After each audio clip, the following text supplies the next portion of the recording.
Bene, eccoci insieme anche oggi. È tornato a trovarci quello che potremmo definire l'uomo delle importanti notizie, l'avvocato Paolo Quaggetto, avvocato padovano, che quando arriva, insomma, porta delle notizie che giornalisticamente potremmo definire bomba. Ma insomma, carta canta, e in questo caso la Corte di Cassazione, con una sentenza, ha deciso che le fideiussioni bancarie italiane sono nulle. Insomma, veramente la cosa importante, cercheremo di spiegarla in termini semplici, comprensibili a tutti, al di là dei tecnicismi di carattere legale. Le conseguenze sono, se evidentemente si applica questa sentenza, che le banche a questo punto si trovano senza garanzie.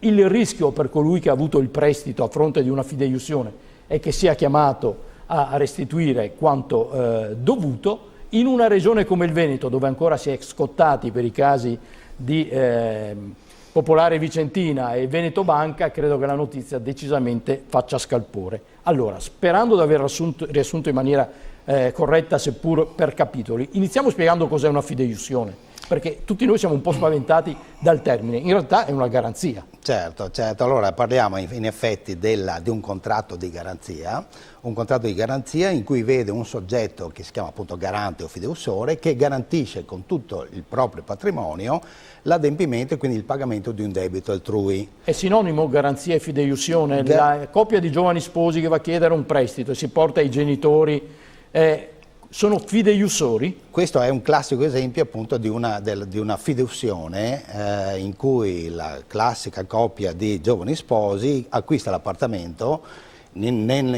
momentaneamente non ci sono flussi, diciamo, non c'è una garanzia di un flusso costante per poter restituire il mutuo, perché ricordiamoci che quando voi andate in banca, quando chiunque va in banca a chiedere i soldi, l'importante non è la banca non guarda molto quella che è la garanzia, cioè come in questo caso può essere, diciamo, l'iscrizione di ipoteca sull'immobile, ma guarda la capacità restitutoria dei soldi che vi presta, perché questa è la cosa importante. La banca non vuole essere costretta a vendere l'immobile, la banca vuole avere la certezza che voi restituiate le somme. Anche perché si dice, non so quanto sia vero, che oggi le banche siano piene di immobili da dover piazzare a causa della crisi. Ecco, e speriamo che non le mettano tutte sul mercato, per cui in questo caso saremo al definitivo tracollo del mercato immobiliare, che già è tracollato, tra virgolette. Tornando a noi, proprio il classico esempio, la coppia chiede un mutuo in banca per acquistare la casa coniugale, la mamma o il papà garantiscono con tutto il proprio patrimonio e quindi fanno una fideiussione a garanzia del pagamento del mutuo. Ci sono però determinati casi in cui dei soggetti garantiscono la banca, nei confronti della banca, il pagamento di qualsiasi debito di un determinato soggetto. In questo caso siamo in presenza delle cosiddette fideiussioni omnibus, cioè nel caso in cui l'imprenditore abbia ripetutamente dei rapporti contrattuali bancari con un istituto di credito e chieda quindi plurime aperture di credito, mutui, castelletti, fidi, eccetera, eccetera, la banca può chiedere a soggetti terzi di garantire ogni debito, il pagamento di ogni debito che questo imprenditore contrarrà nei confronti del medesimo istituto di credito. Ovviamente si chiamano fideiussioni omnibus, per essere valida deve avere un tetto massimo, questo prescrive la legge. E sono proprio le fideiussioni omnibus che sono state oggetto dell'intervento della Corte di Cassazione che lei indicava prima, ed è un intervento che, se venisse applicato dai tribunali di tutta Italia come si sta iniziando effettivamente ad applicare, perché io ho ottenuto un'ordinanza che conferma quanto indicato proprio dalla Cassazione, infatti ha accolto una mia eccezione di nullità della fideiussione dal Tribunale di Padova.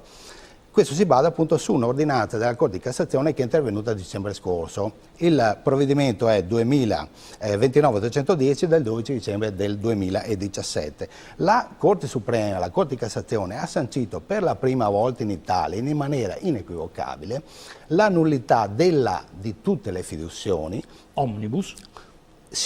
Allora, l'oggetto della sentenza era una fideiussione omnibus, ma il principio indicato alla Corte riguarda tutte le fideiussioni. Perché? La Corte di Cassazione dice che qualora le fideiussioni che noi sottoscriviamo nei confronti delle banche contengono determinate clausole, che sono 3, In questo caso c'è un'applicazione uniforme di queste clausole in tutto il territorio nazionale ed in questo caso vi sarebbe una violazione della normativa antitrust. In specie si tratta dell'articolo 2,2 della legge del 90, che è la legge dell'antitrust. Tutto ciò dobbiamo tornare indietro di circa 13 anni, perché dobbiamo partire dal 2005, che è l'anno in cui è stato emanato un provvedimento da parte della Banca d'Italia che è oggetto della sentenza della Cassazione. Cioè nel 2005 la Banca d'Italia aveva fatto un accertamento presso l'ABI. L'ABI è l'Associazione Bancaria Italiana, per cui è una specie di cartello tra tutte le banche italiane. È un'associazione di categoria. Sì, un'associazione di categoria. Un avvocato fuori dal coro. No, ma io non ho utilizzato il termine cartello impropriamente. Io ho utilizzato il termine cartello perché è esattamente quello che dice la Banca d'Italia e poi dice proprio la Cassazione. Ci arriviamo con il ragionamento. Cioè la Banca d'Italia aveva fatto un accertamento perché richiesto dalla GCOM, cioè l'autorità garante concorrenza e mercato, che aveva chiesto alla Banca d'Italia di verificare se effettivamente l'ABI non stesse facendo un cartello per quanto riguarda i contratti di fiduzione. La Banca d'Italia ha fatto questo accertamento e ha rilevato che effettivamente vi sono 3 clausole che, se applicate in maniera uniforme su tutto il territorio nazionale, costituiscono un illecito concorrenziale. In pratica ha accertato che l'ABI facesse un'illecita concorrenza individuando un contratto di fiduzione, quindi che dovesse essere applicato a mo' di cartello proprio e quindi in violazione della normativa antitrust nei confronti di tutti gli istituti bancari. Ecco, per il cartello generalmente è un termine che si usa quando appunto dei soggetti che dovrebbero essere concorrenti in realtà si mettono d'accordo. Esatto, questo è un termine, no, non è aggirare la legge, ripeto, questo è un termine utilizzato dalla Banca d'Italia nell'accertamento del 2005 ed è stato utilizzato dalla Corte di Cassazione per sanzionare, tanto è vero che ha sanzionato questo, tra virgolette, cartello con la sanzione massima della nullità, cioè non ha detto quelle clausole che io ritengo essere lesive della concorrenza sono nulle, ha detto in presenza di queste 3 clausole la sanzione è della nullità di tutto il contratto di fiduzione. Chiedo scusa, se no poi arriviamo alla fine della trasmissione e la domanda che credo possa interessare non ho tempo per farla, perché prima lei ha detto se questa sentenza venisse applicata dai tribunali, ecco, è questo se che lascia perplesso. Cioè, se è stato deciso così, non vale dappertutto? Allora, intanto precisiamo una cosa, dobbiamo entrare un attimo sul tecnico ulteriore. Noi in Italia non siamo un paese di common law, cioè non siamo come l'Inghilterra o come gli Stati Uniti in cui la sentenza fa legge. Però in Italia c'è un orientamento, c'è un principio che si chiama il principio dello stare decisis, in base al quale i tribunali sarebbero obbligati a conformarsi al dictum della Corte di Cassazione, ma è un principio, diciamo, non scritto, è un principio convenzionale. Per cui ovviamente il tribunale singolo potrebbe in teoria disapplicare un dictum della Cassazione, ovviamente argomentando. Il punto però qual è?